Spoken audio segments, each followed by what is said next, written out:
Welcome to Surgeon Syndicate. If you're paying attention, you know that you only make money when you work. It might be great money, but it's dependent on you. The information on this podcast will help you solve that. We interview experts and provide analysis into financial freedom through commercial real estate. Why? To help physicians like you thrive. Let's dive in. Welcome to today's show. This is Mike McManus, and welcome to Surgeon Syndicate.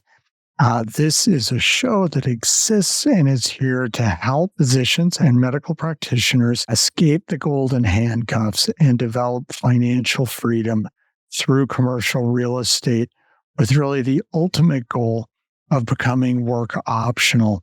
Medicine can be a tough job, but can also be very rewarding. And my experience, though, was that when I felt trapped by medicine and forced to work there every day, that a lot of the reward was less. And when I didn't need it as much financially, I found more joy in practicing and interacting with my patients. So before we get on with the show, just a quick word from the sponsor. Our sponsor, as always, is Fortress Capital. Fortress Capital is a private equity company that I founded to help medical professionals invest in commercial real estate and develop financial freedom. So the show was launched a few weeks ago by the time you're listening to this. And really, there's been a lot of great feedback, more interest than I ever could have anticipated. So thank you so much from the bottom of my heart for being here, for listening to the show. And I hope it's adding value to it. Interestingly, so far, I've had a lot of interaction with docs and with non-doctors, and some great discussions about why people want to invest in real estate or why they don't. And all of this comes back into some of this mindset stuff. And what I found is, two of the big forces that drive us are the need to avoid pain or the need to gain pleasure. And both of those, I think, affect all of us when we're looking at our investments. The need to avoid pain, I think, can be both something that drives us to invest in real estate or keeps us from doing it. For myself personally, I had been investing in your standard stock market. I had managed accounts. I tried doing it on my own, and I really wasn't happy with the returns I'd been getting. And I felt the pain. When I looked at my returns, I was not happy, and it just started burning. And I started looking for other things and needing to get away from that pain of those returns I saw. And part of it was also that I went through some burnout, and there was the pain of feeling trapped in my job and that I didn't see a way out. And so as I found real estate, it became a way to help me escape the pain. And that was part of my big push initially. Now, as I've been talking to other people about it, a lot of them now, the fear of pain is what's keeping them from doing it. Yeah, the fear of pain or the need to avoid pain, because they don't want to have the pain of losing money. There's really this concern that, at least if I'm investing where everybody else does, if the stock market goes sideways, we're kind of all in this loss together, where real estate's a little different. If you're investing in individual projects, you're not investing in this broad market. And they're afraid they're going to make the mistake of going into something and potentially losing money. And that's a real fear. And I think did a recent show about this, or we talked about, either using education to learn more about it so you can feel more comfortable, or connections, meeting people who you trust to help you invest and can help you learn more, are a couple ways to work past that fear. Because on the other side is that need to gain pleasure. For me, the pleasure associated with it was the financial freedom and the ability to reach a point where I could see a path to being work optional, to not being stuck being a doctor and feeling like I was trapped and going in and having to do this, even though it wasn't providing the reward it used to. And as it began to feel less mandatory, some of the joy started coming back. But some of the other pleasures that can come with real estate are some of the same things we talked about with the pain, is that not everybody gets the same outcomes. And the great side of that is real estate doesn't typically go sideways as a whole. There are different assets that perform differently at different times.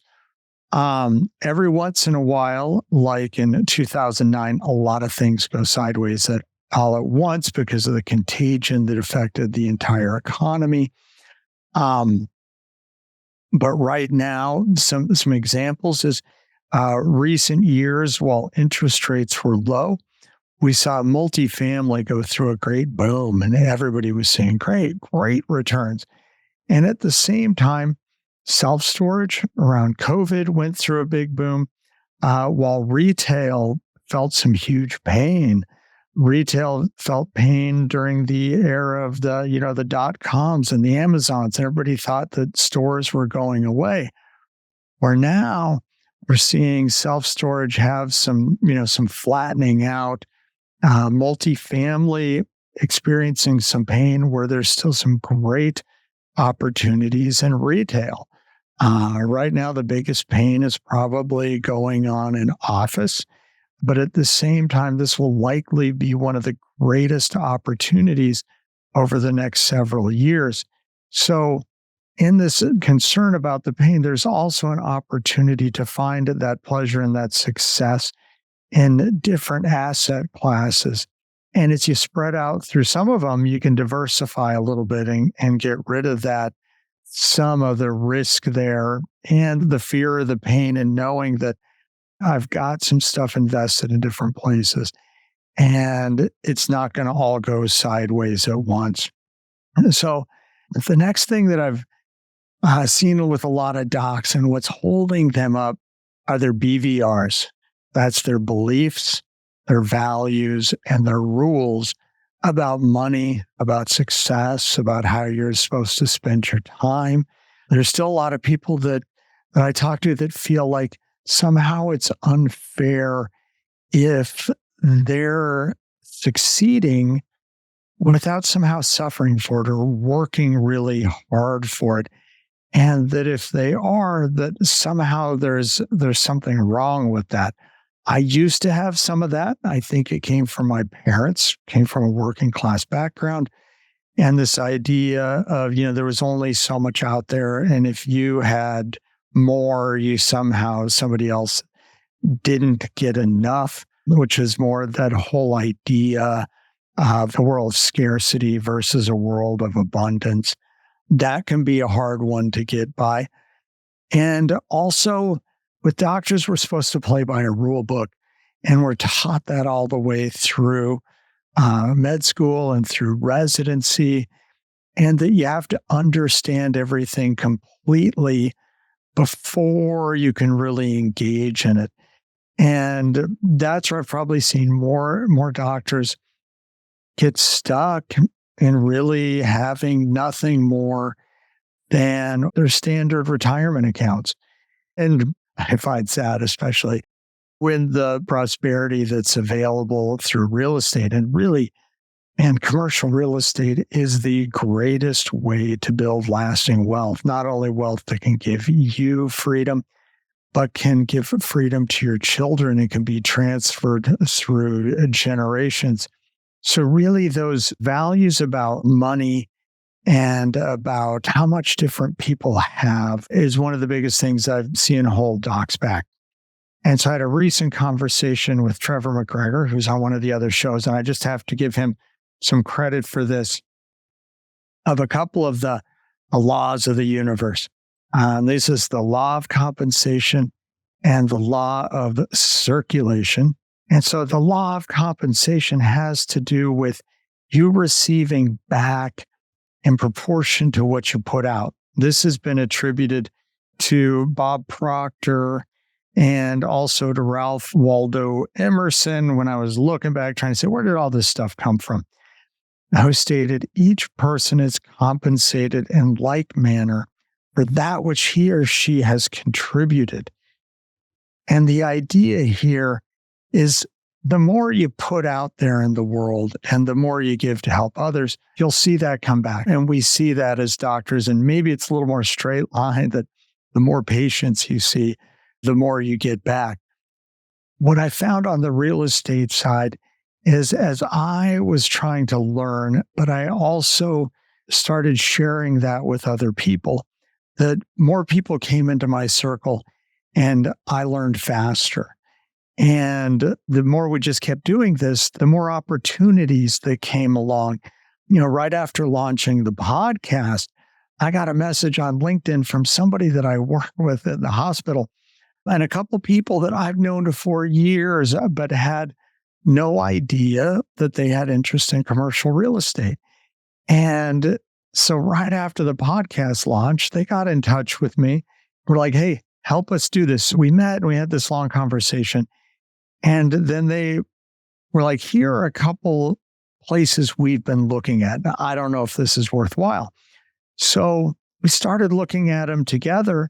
And right now, there's some potential there. So we haven't partnered yet, but we're looking to partner. But it really came as I got convinced of this idea that the more I tried to help people down this path, the more that came back. And here I was able to share some of my knowledge and experience of how to get into this game.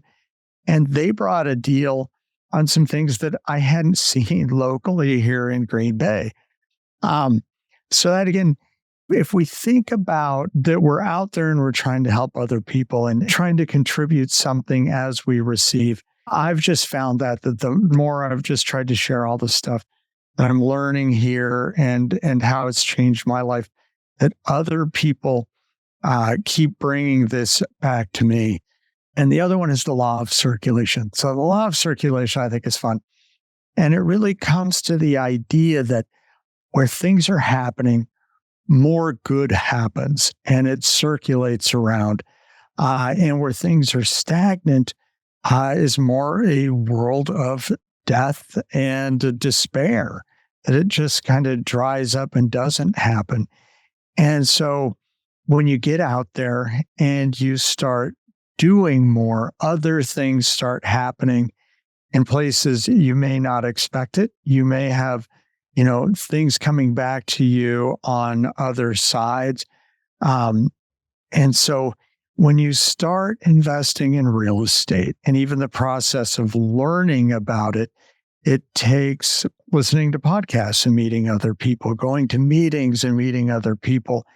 And the more you do it, the more you get into these circles, the more people you will learn more. And then other people have questions for you. And you learn something from them, you find deals and you bring a friend along. Next thing you know, somebody else is finding, they're like, hey, I've been investing with these people and it's been really beneficial. And you start coming along, but it takes action.